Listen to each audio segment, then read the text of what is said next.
आचार्य देवो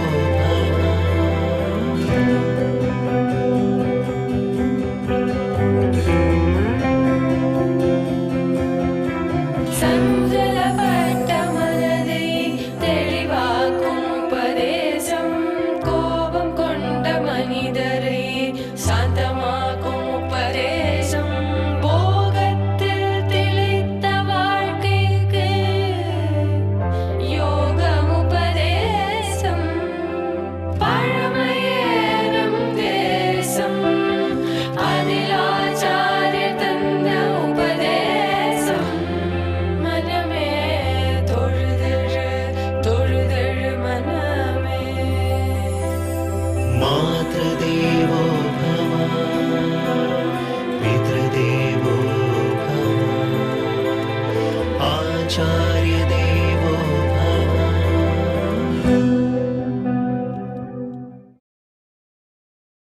ஸ்ராத்தங்கிறது ஹோமம் வளர்த்து நிதானமாக பண்ணுறது ஒரு விதம். ஒருவேளை முடியலேன்னு வச்சுங்க, அப்போ இப்படியான செய்யணும். ஒரு நதிக்கரைக்கு போகணும், அது வேண்டிய பிராமணரை கூப்பிடணும், வாழைக்காய் அமுந்திரி அதாவது அரிசி இது முதலான பதார்த்தங்களை வச்சு தட்சிணை வச்சு அவர் கொடுத்துடணும். கொடுத்துட்டா ஸ்ரத்தையோடு அந்த திரவியத்தை தியாகம் பண்ணதா அர்த்தம் இல்லையோ. எள்ளும் தண்ணீரும் கொடுத்தோம்னாலே அதுவே பெருசு. பித்திருக்கள் திருப்திப்படுறா. ஆக தேவக்கடன், பித்திருக்கடன், ரிஷிக்கடன் இந்த மூவருக்கும் எப்படி தீர்க்கணுங்கிறத பார்த்தோம். ரிஷிகளுக்கு கடன் தீர்க்க வேண்டியது நாம ஞானத்தை சம்பாதிக்கணும். சொத்து உலக சொத்தை உலகத்துக்காக விட்டுட்டு போகணும். நாம் பிரம்மச்சரியத்தை கடைப்பிடிக்க வேண்டும், தபஸை செய்ய வேண்டும். அடுத்து தேவர்களுக்கு பூஜை, ஆராதனம், யாகம், யஜ்ஞம், ஹோமம் இது செய்ய வேண்டும். அடுத்தது பித்திருக்களுக்கு செய்ய வேண்டியது நாம் குழந்தை பெறணும், நாமும் தர்ப்பணாதிகளை பண்ணணும், நீண்ட காலத்துக்கு மேலே வர்ற சந்ததிகளும் பண்ணும்படி ஏற்படுத்தி வச்சுட்டு போகணும். அவள் அதைத்தான் ரொம்ப விரும்புவாளாம். நீ உன் காலம் வரைக்கும் பண்ணு, உன் காலத்துக்கு அப்புறம் ஸ்ராத்தமும் தர்ப்பணமும் எள்ளும் தண்ணீரும் கொடுக்கறதுக்கு ஆளை உற்பத்தி பண்ணு. அதனால தான் பிரஜாச்ச உற்பத்தித்தவ்யாகங்கிறா. நாம் பிறந்திருக்கிறது ஒன்று, பிரஜைகளை உற்பத்தி பண்ணணும். ஆனால் இந்த இடத்துல ஒரு ஜாகிரதைக்காக சொல்கிறேன்.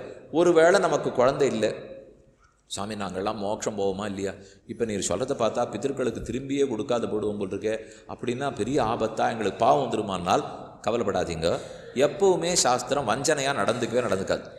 இருக்கிறவனை பண்ணுன்னு தான் சொல்லுமே தவிர நமக்கா பிறக்கலைன்னா அது குத்தம் கண்டுபிடிக்காது. ஏன்னா அது இயற்கை, எங்கையில் இல்லையே. இப்போ ஏன்னா பிறக்கலைன்னு என்ன? இப்போ ஒன்றும் இல்லை, பிள்ளையே பிறக்கலை. பல பேருக்கு 2 பொண்கள் இருக்கா, ஒரு பொண்ணு இருக்கா, பிள்ளை பிறக்கலை. அப்போ பிள்ளை பிறக்கலைன்னா அவனு தர்ப்பணம் பண்ண போகிறதில்லை, எள்ளு தண்ணீர் கொடுக்க போகிறதில்லை, பொண்ணு கொடுக்க போகிறது இல்லையே. உடனே ஒருத்தர் சொன்னார், சுவாமி அப்போ பெண்ணு பெற்றுட்டு பார்த்தீரா பெரிய ஆபத்து, எள்ளே இல்லை, தர்ப்பணமே இல்லை, பித்திருக்கள் ரொம்ப வருத்தப்படுவார்னா தப்பான பேச்சு. யாருக்கு இருக்கிறதோ அவன் பண்ணாமல் விட்டால்தான் குறை. இல்லை என்றால் அது என்னுடைய குறையே இல்லை, அது ஏனோ கர்மாதீனமாக எப்படியோ நடந்திருக்கு, அவ்வளவு தானே தவிர இன்னது இருக்கணும் இல்லாத இருக்கணுங்கிற பேச்சே இல்லை. மோட்சம் அடையிறதுக்கு யாருக்கும் தகுதி. இது ஆணாக இருக்கட்டும் பெண்ணாக இருக்கட்டும், மோட்சம் போகிறது ஜீவாத்மா. ஆணும் இல்லை, பெண்ணும் இல்லை, ஆடும் இல்லை, மாடும் இல்லை, குதிரையும் இல்லை, ஆத்மா மோட்சம் போகிறது. அதில் போய் நம்ம ஆண் பெண்ணுங்கிறதெல்லாம் சேர்க்கக்கூடாது. ஆண் பெண்ணுங்கிறதெல்லாம் பார்க்குறது எங்கே?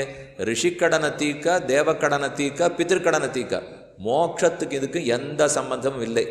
பகவானிடத்தில் பக்தி இருக்குது, சரணம்னு சொன்னோம்னா அவர் மோட்சம் கொடுக்க போகிறார். ஜட்டாயுவு கொடுத்தாரு, வரேன்னா ஆனா பெண்ணா? பறவை என்ன? பறவைக்கே ராமன் மோட்சம் கொடுத்து இல்லையா? இப்போ ஆகவே பெண் இல்லையே, பிள்ளை இல்லையே, குழந்தையே பிறக்கலையே, இந்த கவலையெல்லாம் தயவுசெய்து யாரும் பட வேண்டாம். இருந்தால் என்ன செய்யணும்னு சொல்லிட்டு இருக்கேனே தவிர இல்லாததை பற்றி ஒருத்தரும் கவலைப்பட வேண்டாம். இப்படித்தான் 3 பேர் நமக்கு நல்லது பண்ணியிருக்கார்.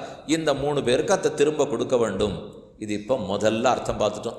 அப்போ நம்ம வாழ்க்கைக்கும் அவளுக்கும் தொடர்பு இருக்கான்னு இப்போ பார்க்கணும். என்ன கடன் பட்டிருக்கோன்னு சொல்லிட்டேன். அந்த கடனை எப்படி திருப்பணுங்கிறதையும் நம்ம பார்த்துட்டோம். இப்போது கடன் பட்டிருக்கமாங்கிறத பற்றியும் பார்த்துட்டோம். அடுத்தது நம்முடைய அன்றாட வாழ்க்கைக்கும் இந்த கடன்களை தீர்க்கறதுக்கு ஏதானு தொடர்பு இருக்கா? இருக்குது. ரொம்ப அழகாக கண்ணன் ஏற்படுத்தி வச்சுருக்கார். கீழே சொன்னேன் இல்லையோ, ஒரு இடத்துல கடன் வாங்கிட்டோம், வீட்டை கட்டிட்டோம், அதை உடனே எப்படி நம்ம வாழ்க்கையில் வந்து கோத்து விட்டுவிட்றா? வங்கியிலேருந்து நேராக எங்கள் கடன் முதல்ல வந்த அப்புறம்தான் உனக்கு அடுத்த வேளை பால், உனக்கு வேணும்னா பால் வாங்கணும்னா என் கடன் கொடுத்த அப்புறம்தான், நீ வாங்கிட முடியாது. இது இப்போ நம்ம வாழ்க்கையோட பின்னி பிணைச்சிட்டாலும் இல்லையோ, அதே போல் ரிஷிகளும் இந்த 3 கடன்களையும் திரும்ப கொடுக்கறத வாழ்க்கையோட பின்னி இருக்கின்றனர். ஆனால் நாம் அந்த பின்னலை பற்றி கவலைப்படாமல் நம்ம இஷ்டப்பட்டப்பட்ட வாழ்க்கை வாழ்ந்துட்டுருக்கோம். அதனால தான் 1000 வம்பு நமக்கு வர்றது, இல்லாத வியாதியெல்லாம் வந்துட்டே இருக்கு. எத்தனைக்கு வைத்தியர்கள் இருக்காளோ அத்தனைக்கு புதுசாக வியாதியும் வந்துட்டே இருக்கு. இப்போ என்னதுன்னே தெரியாது. இன்றைக்கி பல பேர் சொல்கிற வியாதியெல்லாம் சுவாமி இதெல்லாம் 50 வருஷம் முன்னாடி இருந்ததோன்னு கேட்கலாம். இருக்கு தெரியவே தெரியாது இருந்தானு கூட. இப்போ எல்லாருக்கும் சக்கரை வியாதி ஜாஸ்தியாக போச்சுங்கிறா. எங்கே பார்த்தாலும் அரசாங்கத்திலேருந்து ஓட்டப்பயிற்சிக்கும் நடைப்பயிற்சிக்கும் நடபாதை போட்டுட்டே இருக்கா. ஆனால் சக்கரை வியாதி ஏறிண்டே போயிட்டுருக்கு. அன்றைக்கி இதெல்லாம் போடவே இல்லை, சக்கரை வியாதியே இல்லை. இதெல்லாம் போட்டால் சக்கரை குறையணுமா இல்லையா? ஒன்றும் குறையவே இல்லை. இப்போ ஒருத்தர் சக்கரை வியாதி குறையணும், பயிற்சி பண்ணு, ஏற்பாடு பண்ணிட்டோம். பயிற்சி பண்ணால் குறையணுமேனால் அது குறையணுமேன்னு கவலைப்படுறதுல சக்கரை குடிப்படுது. அதை ஒரு வருத்தமாக்கிண்டு வாழ்க்கை கட்டப்பட்டுண்டு அவன் முகத்தை பார்க்குறதுக்கே கஷ்டமாக இருக்கும். இவர் ஏன் உட்காண்டிருக்கார், வேணுன்னா அவர் எழுந்து போகலாமேனே தோணிப்படும். இப்போ அந்த அளவு கொண்டு போய் விட்டுக்கூடாது. வியாதிங்கிறதை தடுப்பதற்கும் வியாதியற்று நோய் நொடி அற்று இருக்கிறதுக்கு தான் நம்ம முயற்சிக்க வேண்டும். எப்படி வாழ்க்கையில் சேர்க்கறதுன்னு பார்ப்போம். சேர்த்து வச்சிருக்கா கண்ணன் ரொம்ப ஆச்சரியமாக ஒரு ஸ்லோகத்தால் சொல்கிறார். யஜ்ஞசிஷ்டாசின சந்தா முச்சந்தே சர்வகில்பிஷை தே தகம்புஞ்சதே பாபா ஏ பச்சந்தியாத்ம காரணாத். யார் ஒருத்தன் பரமபுருஷ ஆராதனமாக நித்தியம் தன் வாழ்க்கையை வாழ்கிறானோ, யஜ்ஞசிஷ்டாசினா இந்திரனுக்கு ஆராதிக்கிறான், குபேரனை ஆராதிக்கிறான், வருணனை ஆராதிக்கிறான், அவனவனுக்கு உள்ள அந்தர்யாமியாக உட்காண்டிருக்கிற பரமபுருஷன் ஸ்ரீமன் நாராயணன் அவன் வரைக்கும் ஆராதிக்கிறான். ஆராதிக்கிறதுக்கு என்ன வேணும்? பிரசாதம் ரொம்ப முக்கியம் இல்லையும். நான் இப்போ வாழணும்னா எது அடிப்படை தேவை? அன்னம். சோறு இருந்தால் தானே வாழ்வேன். எத்தனை வேணால் நீங்கள் பேசுங்க, பசி வந்தால் 10 பறந்து போம். அப்போ அடிப்படை அன்னம் தேவையோ இல்லையோ? இப்போ அந்த அன்னத்தை பற்றி தான் கண்ணன் சொல்லியிருக்கார். நீ தினமும் சாப்பிடும் அன்னம் தேவர்களுக்கு சமர்ப்பித்த மிச்சப்பட்ட அன்னமாகத்தான் இருக்க வேண்டும் அப்படின்னு அவர் எழுதியிருக்கார். தேவான் பாவயத்தானேன்னு நான் தேவர்களை உருவாக்கிவிட்டேன், அவர்களுக்காரு சோறு கொடுக்கறது, அதுக்கு தான் ஒன்றை உருவாக்கியிருக்கேன். நீ ஏன் கொடுக்கணும்? அவள்கிட்டேருந்து வாங்கிக்கிறதுக்காக. திட்டம் எப்படி இருக்குன்னா, தேவர்களுக்கு கொடுக்குற சக்தியை கொடுத்தார், நமக்கு யாகம் பண்ணுற சக்தியை கொடுத்தார். நீ இதை பண்ணு, அவன் அதை திருப்பி கொடுப்பான். அப்போ தேவர்களுக்கும் தங்க காரியத்தை பண்ணதாயிடும், கடமையை ஆற்றிடுவா. எனக்கு வேண்டியதை கிடைச்சதாயிடும், கடனையும் திருப்பி கொடுத்ததாயிடும். ஏன்னா அவர்களுக்கு பூஜை பண்ணுறதுல தான் என் வாழ்க்கையை வாழ்ந்திருக்கேன். அவர்களுக்கு சோறு கொடுத்துட்டு அவள் கொடுத்த மிச்சத்தை நான் சாப்பிட்றதுன்னு வச்சுனுட்டால் அப்போ அன்னமும் அவர்கள் கொடுத்ததாயிட போகிறது. இப்போ அப்படி இல்லாமல் இவர்களுக்கு பூஜையே பண்ணாமல் நானே சமைத்து நானே சூற்றை உண்டு விட்டால், நானே ஒருத்தருக்கும் கொடுக்கவே இல்லை, ஆராதனமே பண்ணலை, எங்கேயோ போகிறான், நானாக பண்ணுறேன், நானாக சாப்பிட்டுக்கிறேன்னால் அப்போ கண்டிப்பாக அவன் பாவத்தை தான் உண்ணுகிறான்கிறார். ஆக நம்ம வாழ்க்கை முறையிலேயே சமைத்து தேவதைகளுக்கு படைத்து சாப்பிடுதல் என்று கொண்டுவிட்டால் ஒரு கடன் முடிஞ்சு போச்சு. இது ரொம்ப சுலபம் இல்லையா? இப்போ நித்தியம் நம்ம சாப்பிட போகிறோம். கண்ணை நம்மளை பட்டிய கடன் சொல்லவே இல்லை பாருங்கள். நன்னா சாப்பிடு, ஆனால் சாப்பிட்ற சமயத்துக்கே நீ புறத்து யாருக்கு திருப்பி கொடுத்துடலாம், அவர்களுக்கு கொடுத்துட்டு சாப்பிடலாம். நான் ஒரு படி பண்ணேன்னா அது இந்திரன் அரைப்படி எடுத்துன்னு விடுறார் சுவாமி. நான் என்ன பண்ணுறது? இது எங்கேயானு உண்டா? எந்த தேவதைக்கு படைச்சாலும் ஒரு படியாக தான் திரும்பி வரும். எப்போவான தேவதைகள்லாம் எடுத்து பாதி வைன்னு சொல்லியிருக்கான்னு நான் கேட்டதே இல்லையே. இப்போ நான் பெருமாள் கண்ணனுக்கு நித்தியம் வைக்கிறோம், ராமனுக்கு கொண்டு வைக்கிறோம், சக்கரை பொங்கல் பண்ணி 2 படி சக்கரை பொங்கல் வச்சுட்டு பாத்திரத்தை கோவிலுக்கு 3 படிக்கு எடுத்துன்னு வராங்க. உபயக்காரெல்லாம் இது கொடுப்பா பாருங்க, உபயக்காரர்கள் இன்றைக்கி தளிகை விடுறோன்னு வா. அர்ச்சகர் உடனே கேட்பார், கோவில் அர்ச்சகர் எத்தனை தளிகை விடுறதா இருக்கீள்? ஒரு தளிகை 2 படி.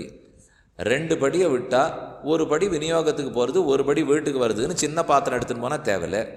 இவன் நம்பிண்டு போகிறான். என்னன்னுட்டு பெருமாளுக்கு 2 படி சமர்ப்பித்தா 2 படியும் திரும்பி வரும்னு நம்புகிறான். இல்லைன்னா உண்மையாக பக்தி இருக்கிறவன் என்ன பண்ணணும்? நான் 2 படி அவருக்கு பண்ணியிருக்கேன், ஒரு படி பெருமாள் சாப்பிடுவார், பாக்கி ஒரு படி தான் இருக்கும், நான் ஒரு படி தானே பாத்திரம் எடுத்துன்னு போனோம். ஆனால் ஞாபகமாக இவன் 2.5 படிக்கு பாத்திரம் எடுத்துன்னு போகிறான். கொடுத்துருக்கிறதே 2 படி, ஆனால் இவன் 2.5க்குன்னா கேட்டால் சொல்கிறான், பெருமாள்கிட்ட சமர்ப்பிச்சா கொஞ்சம் கூட போட்டு தர மாட்டாரோ, அதுக்காகத்தான் சுவாமி அரைப்படிக்குங்கிறான். அப்போ இவனுக்கு நம்பிக்கையே அவர் சாப்பிட மாட்டார்னு வச்சுட்டு இருக்கான். நம்ம கொடுக்குறமே 4 வாழைப்பழம் கொடுத்தா 2 அவர் எடுத்துக்கணுமா இல்லையா? 2 தானே திருப்பி கொடுக்கணும். பானக நரசிம்மர் மட்டும் வாங்கிக்கிறார். விஜயவாடா போங்க, ஆந்திர பிரதேசில் விஜயவாடாவில் மங்களகிரிங்கிற ஊர் இருக்குது. மேலே ஏறினா பானக நரசிம்மர் இருக்கார். அவர் ஒரு மலையோடு ஒட்டிண்டு அவருடைய திருமுக மண்டலம், அவருடைய வாய் மட்டும் தெரியும். நம்ம பானகம் வாங்கிட்டு போகலாம், பக்கத்துலேயே கொடுக்குறா. ஒரு சொம்பு பானகம் வாங்கிட்டு போனால் அவருடைய வாயில் அந்த பானகத்தை சேர்ப்பா. அது அப்படியே இந்த மலைக்குள்ளே போயிட்டே இருக்கு, ஆயிரக்கணக்கான வருஷங்களாக போயிட்டுருக்கு. சரியாக ஒரு சத்தம் வரும். நான் இவ்வளவு பெரிய அண்டால பானகத்தை குத்தினேன்னா சரியாக பாதி அண்டா ஆன உடனே நின்றுடும். இந்த சின்ன சொம்பில் பானகத்தை குத்தினேன்னா அந்த சொம்பில் பாதி ஆன உடனே நின்றுடும்.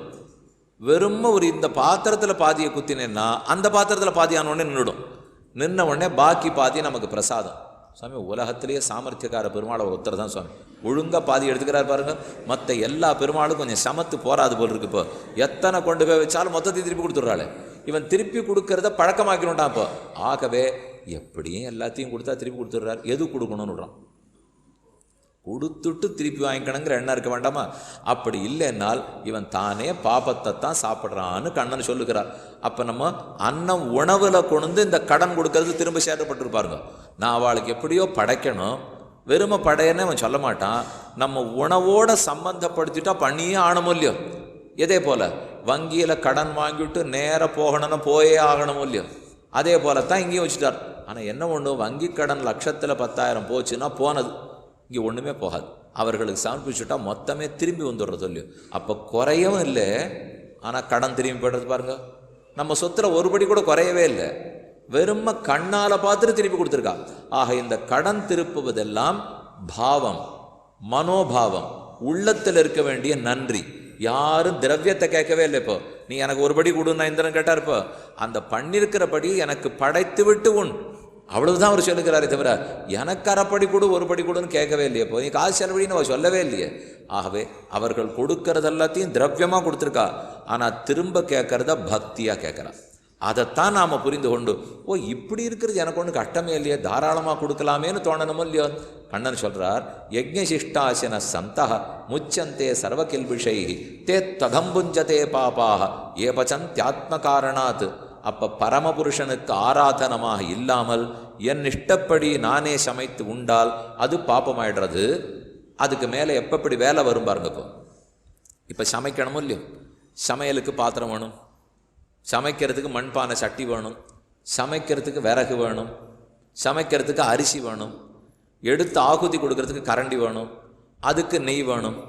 இது இத்தனையும் சம்பாதிக்கணுமோ இல்லையோ. அதுக்கு சம்பாதிக்கிறதுக்கு திரவியத்தை ஆர்ஜனம் பண்ணுறது, திரவியத்தை போய் சம்பாதிக்கணும். நியாயமான திரவியத்தில் தானே பண்ணணும், அந்நியாய வழியில் வரக்கூடாது இல்லையோ. அப்போ இந்த அரிசியை சம்பாதிக்கிறதுக்கோ பானையை பண்ணுறதுக்கோ வேலை வருதோ இல்லையோ, அந்த வேலை தான் வாழ்க்கை. இப்போ ஏன்னா வாழ்க்கையில் வெறுமை பண்ணுன்னுட்டா பண்ணது சம்பாதிக்கிறதுக்கு வழி வேணும் இல்லையோ. சம்பாதிக்கிறதுக்கு வழி நியாயமான முறையில் வியாபாரம் பண்ணு, நீ வேதத்தை சொல்லி சம்பாதி, நீ நாட்டை காத்து சம்பாதி, நீ நன்னா விவசாயம் பண்ணி சம்பாதி, நீ மாட்டை பார்த்துன்னு சம்பாதி என்று அவரவர்களுக்கு ஒரு தொழிலை கொடுத்தார். அந்த தொழிலை நீ பண்ணிட்டு இருந்தியானா அதுவும் உன் தர்மத்தின்படி பகவான் வேதத்தில் சொல்லியிருக்கிற அதே தொழில். அப்போ எங்கேயும் வெளியில் போகவே இல்லை. இப்போ அந்த தொழிலை நடத்திட்டு இருக்கிறச்சே நீதி நேர்மை நியாயத்தை பற்றி சொல்லிடுறார். நீதி இல்லாத சம்பாதிச்சோம்னா அப்போ திரவியம் அசுத்தமாயிடும். நம்ம அரிசி வாங்கிட்டு வரோம், தப்பான வழியில் வாங்கிட்டு வந்து பெருமாளுக்கு ஆராதனை பண்ண முடியுமாண்ணா? நியாயமான வழியில் சம்பாதிச்சின்னு வந்ததை தான் அவனுக்கு ஆராதனை பண்ணணுங்கிறார். அப்போ நியாயங்கிறது வாழ்க்கைக்குள்ள வந்துடுதா? கொஞ்சம் நல்லா யோசிக்கணும். சமைக்கணும், நான் சாப்பிட்ணும், இல்லை அவர் கொடுத்துட்டு சாப்பிட்ணும். கொடுக்கணும், நியாயமான வழியில் சேர்த்த அரிசியாக இருக்கணும், அப்போ வாழ்க்கையில் நியாயம் வந்துடுத்து. அரிசியை சம்பாதிக்கணும், அப்போ சம்பாத்தியம் வந்துடுத்து. அதுக்கு உழைக்கணும், அப்போ வேலை வந்துடுச்சு. அதுக்கு 4 பேருக்கு வேலை கொடுக்கணும், அப்போ எனக்கு முதலாளித்துவம் வந்துடுச்சு. இப்படியே உலகத்தை நடத்திகிட்டே இருக்கார் அவர். இது எப்படி சுற்றி சுற்றி வருதுன்னு ஒரு சக்கர படம் போட்டிருக்கார் கண்ணன் பகவத்கீதையிலே. ஏவம் பிரவர்த்தித்தம் சக்கரம் அனுவர்த்தயதீக யஹ அகாயுகு இந்திரியாராம மோகம் பார்த்த சவிந்ததே. அர்ஜுனா, நான் ஒரு பெரிய சக்கரம் வச்சுருக்கேன், சக்கரம் எப்படி சுத்துறதுன்னு சொல்கிறேன் கேளு. என்னது வேணுமா? அன்னாத் பவந்தி பூதானி. நம்ம ஒத்தொத்தருக்கு இந்த சக்கரத்தில் ஒரு அங்கம் வேணும். இப்போ அவர் சொல்கிறது, இது ஒரு சக்கரம் வச்சுட்டாரா, அது பல்லு சுத்தணும் இல்லையோ. 3 சக்கரம் இருக்கும், இந்த பல்லு இதில் ஒட்டின்னு இருக்கும், அந்த பல்லு அதில் இருக்கும். இந்த சக்கரத்தை இப்படி சுற்றினு வச்சுங்க, இந்த சக்கரம் இப்படி போகும், இன்னொரு சக்கரம் இப்படி போகும், இன்னொரு சக்கரம் இப்படி போகும். அப்படி போக போக அதோடு இருக்கிற அந்த நீண்ட கழி அது சுத்த ஆரம்பிக்கும். அது சுத்த ஆரம்பிச்ச உடனே மின்சாரம் உற்பத்தி ஆகும். அது சுத்த ஆரம்பிச்ச உடனே ஜலம் இங்கேருந்து அங்கே போகும். அது சுத்த ஆரம்பிச்ச உடனே வண்டி ஓடுறதுக்கு ஆரம்பிக்கும் இல்லையா? இப்படி தானே சக்கரம் சுற்றுறது. இந்த சக்கரத்தில் நீ உன் பங்க சுத்துங்கிறார் கண்ணன். நான் என்ன சக்கரம் வச்சுருக்கேன்? அன்னாத் பவந்தி பூதானி. நிறைய அன்னம் விளைஞ்சதுன்னா தான் ஜீவராசிகள் வாழவே முடியும்.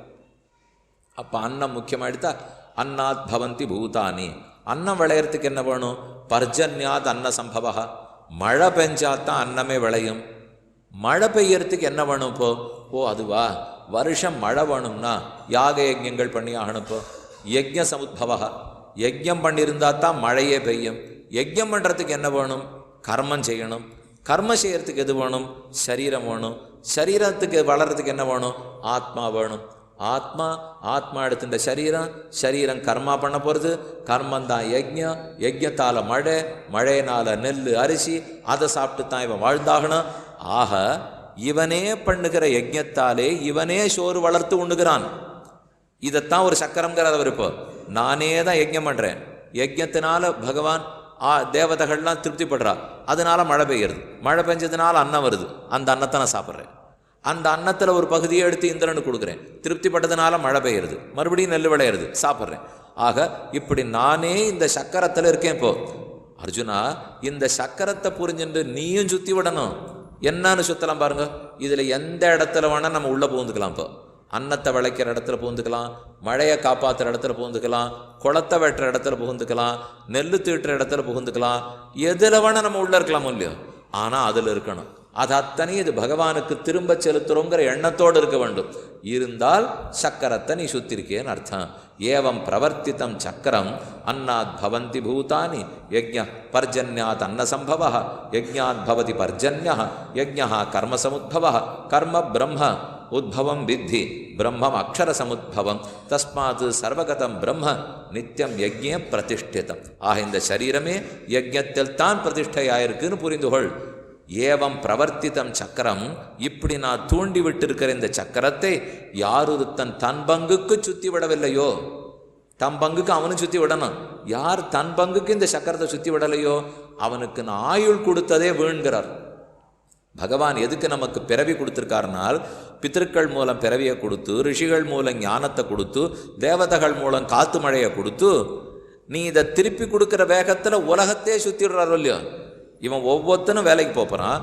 நானா அந்தந்த தேவதைகளுக்கு திருப்பி கொடுக்கணும். அதுக்கு வயல்வெளி வாங்கணும், அதுக்கு உழவு வேலை பண்ணி ஆகணும், அதுக்கு நாற்று நடணும், குதிரையை வளர்த்தாகணும், யானை வளர்த்தாகணும், மாட்டை வளர்த்தாகணும்.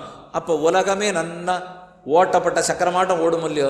இதில் ஒரு சாமி பார்த்து, இந்த விளையாட்டுக்கெல்லாம் நான் வரவே இல்லை, எதையும் நான் பண்ணுறதா இல்லை, காலாளாக்கு நானே பண்ணிக்கிறேன், நானே பண்ணிட்டு நானே சாப்பிட்டுட்டு நானே விட்டுடுறேன், தேவதையும் வேண்டாம், ரிஷியும் வேண்டாம், பிதற்களும் வேண்டாம், ஒத்துரும் வேண்டாம்னால் இவனுக்கு நான் ஏன் பிறவி கொடுத்தேன்னு யோசிக்கிறேன் அர்ஜுனா. வீணாக்கிட்டானே பிறவிய.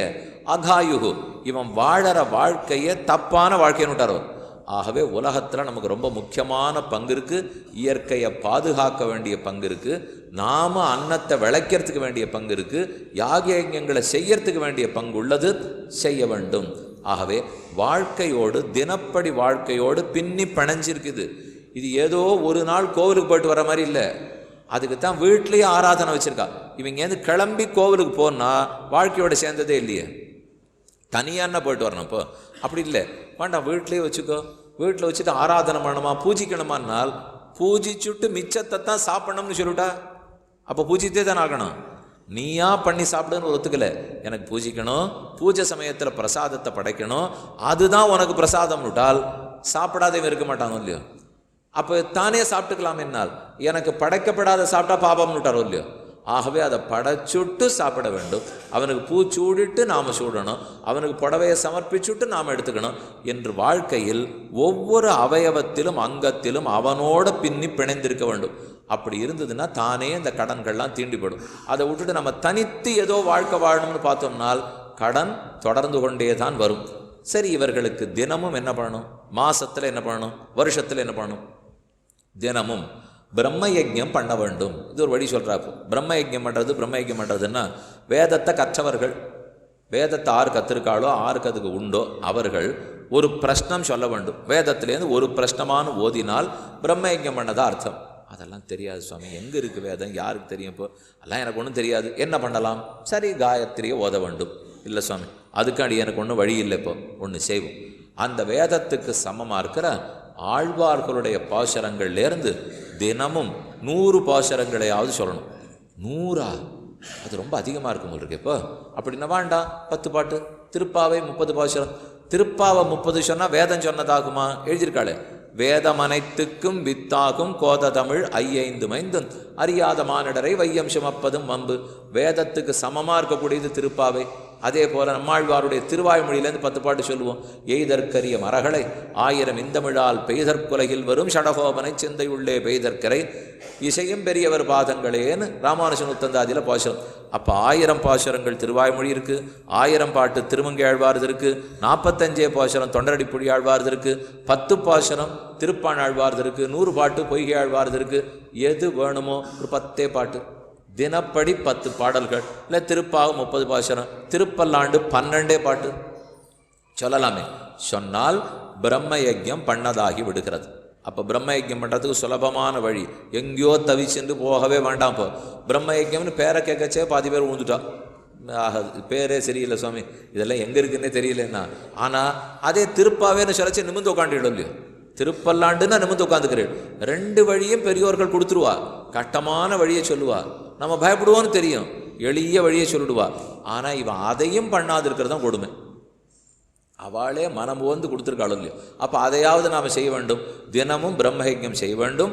ஒரு பிரஷ்னமாவது ஸ்நானம் முடிந்த பிற்பாடு தேவர்களுக்கும் ரிஷிகளுக்கும் தர்ப்பணம் செய்ய வேண்டும். இன்று அது அவ்வளவாக வழக்கத்தில் இல்லை. அதற்கு பதில் ஸ்லோகங்கள் ஸ்தோத்திரங்கள் வந்துவிட்டன. இப்போ அந்த சமயத்துக்கு தர்ப்பணமெல்லாம் பண்ண முடியறதில்லை. ஆனால் தினமும் நம்ம ஸ்லோகம் சொல்லணும்னு வச்சுருக்கோம் இல்லையா, கிருஷ்ண அட்டகம், ராம அட்டகம், கோவிந்த அட்டகம், தாமோதர அட்டகம், இது வேணா இருக்கலாமே. அதை போல தேவதைகளை குறித்து பகவானை குறித்து ஸ்தோத்திரம் சொல்லிவிட்டால் இன்னொன்று பாருங்க. இப்போ தனித்தனியாக இந்திரனுக்கு ஆராதனை, குபேரனுக்கு பூஜை எல்லாம் தெரியல நமக்கு. இப்போ யாரும் அப்படிலாம் பண்ணுறதில்லை. எல்லாம் வீட்டில் இருக்க ராமனுக்கோ கண்ணனுக்கோ பண்ணிடுறோம். பண்ணிவிட்டா அப்போ எல்லாரும் இந்த தேவதைகளுக்கெல்லாம் பண்ணதாத்தான் அர்த்தம். தனித்தனியாக இந்திரனுக்கு பண்ணேன், சந்திரனுக்கு பண்ணேன், குபேரனுக்கு பண்ணேன்னு தேவையில்லை.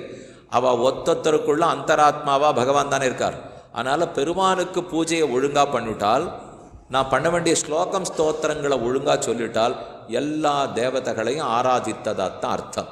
அது தனித்தனியாக பண்ணிட்டு இருக்கணுங்கிற அவசியம் இல்லை. இப்போ எனக்கு கால் வலிச்சது, பிள்ளை காலை பிடிச்சி விட்டான், தேவல சுவாமி கழுத்தை பிடிக்க வேண்டியவன் காலையானு பிடிச்சானே அப்படின்னு திருப்தியாக இருந்தது. சரி, பக்கத்து வீட்டுக்கார தேவல சுவாமி உங்கள் பிள்ளை காலெல்லாம் பிடிச்சி விட்றானேன்னா, அவனுக்கு என் காலில் தான் சுவாமி ஆசை, என்கிட்ட ஆசையே இல்லைன்னு. அது அர்த்தம். அவன் காலை பிடிச்சி விட்டான்னா எனக்கு நல்லது பண்ணியிருக்கான் தானே அர்த்தம். அதே போல் பெருமானுக்கு பண்ணிட்டோம்னு சொன்னால் அவனுடைய திருவடி தானே ஒரு தேவத்தை, அவர் கை தானே ஒரு தேவத்தை, அவர் கழுத்து தானே ஒரு தேவத்தை, பெருமானுடைய ஒவ்வொரு அங்கம்தான் ஒவ்வொரு தேவத்தை. அதனால் அவருக்கு ஆராதனை பண்ணிட்டோம்னா எல்லாரையுமே திருப்திப்படுத்தினதான் அர்த்தம். அதனால் தனித்தனியாக எப்படின்னு தவித்து தேடிக்கொண்டு போக வேண்டாம். ஒரு பரமபுருஷனை ஆராதித்து விட்டால் எல்லாரையும் பண்ணதாக ஆகிவிடும். அப்போ தினமும் பிரம்மயஜ்யம் சொல்லி, அதே போல் ஸ்லோகங்கள் ஸ்தோத்திரங்களை சொல்லி அக்னிஹோத்திரம் பண்ணுதல், ஔபாசனம் செய்தல், ஆந்தனையும் செய்ய வேண்டும். மாசாந்தரம், மாசத்துக்கு தேவை அமாவாஸ்ய தர்ப்பணத்தை விடாத பண்ணணும். நைமித்திகத்துக்குள்ளே எப்போ கிரகண தர்ப்பணம் வந்ததுனாலும் விடாத கிரகண தர்ப்பணம் பண்ணணும். ஆண்டுக்கு செய்ய வேண்டியது ஸ்ராத்த கர்மா. விடாமல் தாயார் தந்தை 2 பேரும் மரித்த பிற்பாடு அவர்களுடைய திதியில் ஸ்ராத்தம் செய்தல், ஸ்ரத்தையோடு செய்யப்படுவது ஸ்ராத்தம். அதுவும் கூட எப்போவாவது நம்ம ஆயுஸில் ஒரு தரையாவது கயைக்கு போய் ஸ்ராத்தம் பண்ணணும். கொடுத்துட்டு ஆறு திருப்திப்படுவா, பகவானே திருப்திப்படுறாராம். யத பிரவருத்திர் பூதானாம் ஏன சர்வமிதம் ததம் ஸ்வகர்மணா தம் அபியர்ச்ச சித்திம் விந்ததி மாணவா. கண்ணனை கீதையில சொல்றார். யத பிரவருத்திர் பூதானாம், நீங்கள் ஆகுதி கொடுக்குற, ரிஷிக்கடன் அடைக்கிற, தேவக்கடன் அடைக்கிற, இதனாலெல்லாம் திருப்திப்படுறது யாரு தெரியுமோ? யாரால் உலகமே உருவாயித்தோ அந்த பரமபுருஷனான ஸ்ரீமன் நாராயணனை யத பிரவருத்திர் பூதானாம் ஏன சர்வமிதம் ததம், யாரால் இந்த உலகம் முழுக்க வியாபிக்கப்பட்டிருக்கிறதோ அந்த பரமபுருஷனான நான் சந்தோஷப்படுகிறேன். சித்திம் விந்ததி மாணவா, அவனைத்தான் நீ அர்ச்சிக்கிற. நீ தேவக்கடனை தீர்க்க போனாலும் அர்ச்சிக்கிறது கண்ணனே, ரிஷிக்கடனை தீர்க்க போனாலும் அர்ச்சிக்கிறது கண்ணனே, பிதிர்க்கடனை தீர்க்க போனாலும் அர்ச்சிக்கிறது கண்ணனே. அவரவர்களுக்கு இல்லை, கடனை தீர்த்திருக்க அவா திருப்திப்பட மாட்டா, பரமபுருஷனான பகவான் திருப்திப்படுகிறார். தியாயேத்து நாராயணம் தேவம் ஸ்நானாதிஷு கர்மசு. எப்போ ஸ்நானம் பண்ண போகிறச்சேவும் ஆச்சமனம் பண்ணச்சேவும் எதுவானாலும் இந்த கர்மத்தினால் நாராயணனுக்கு ஆனந்தத்தை கொடுக்கிறேன், அவர் திருப்திப்படுகிறார்ங்கிற எண்ணத்தோடையே செய்ய வேண்டும். கர்மசு பிரம்மலோகம் அவாப்னோதி நச்ச இஹாவர்த்ததே புனக. இப்படி யார் விடாமல் பரமபுருஷ ஆராதனம் பண்ணி அவர் திருவுள்ளத்துக்கு ஆனந்தத்தை ஏற்படுத்திகிட்டே இருக்கானோ அவன் திரும்ப வருவதில்லை, மீளாத இன்பத்தை அடைகிறான். ஆக பெருமானே திருப்திப்படுறார். கடன்கள் ஏன்னு பார்த்தோம், சம்பந்தம் இருக்கா பார்த்தோம், என்ன நல்லது பண்ணியிருக்கா பார்த்தோம், எப்படி திருப்பி கொடுக்கணும்னு பார்த்தோம். அது எப்படி வாழ்க்கை முறையோட பின்னி பிணைஞ்சிருக்கு, தனியாக ஓடி போய் செய்ய வேண்டாங்கிறதையும் பார்த்தோம். அப்படி பண்ணிவிட்டா யார் திருப்திப்படுறா, பகவானே திருப்திப்படுறாருன்னு பார்த்துட்டோம்.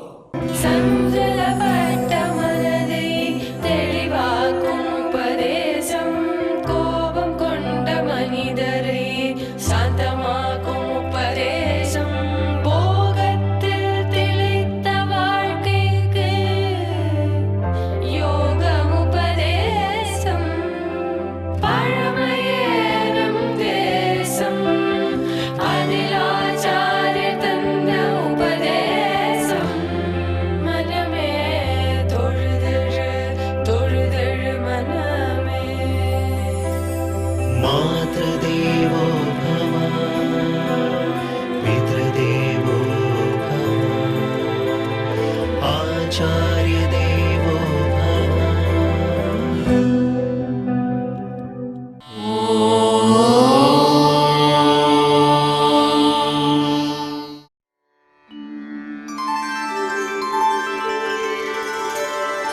विना वेङ्कटेशं ननाथो ननाथः सदा वेङ्कटेशं स्मरामि स्मरामि हरे वेङ्कटेश प्रसीद प्रसीद प्रियं वेङ्कटेश प्रयच्छ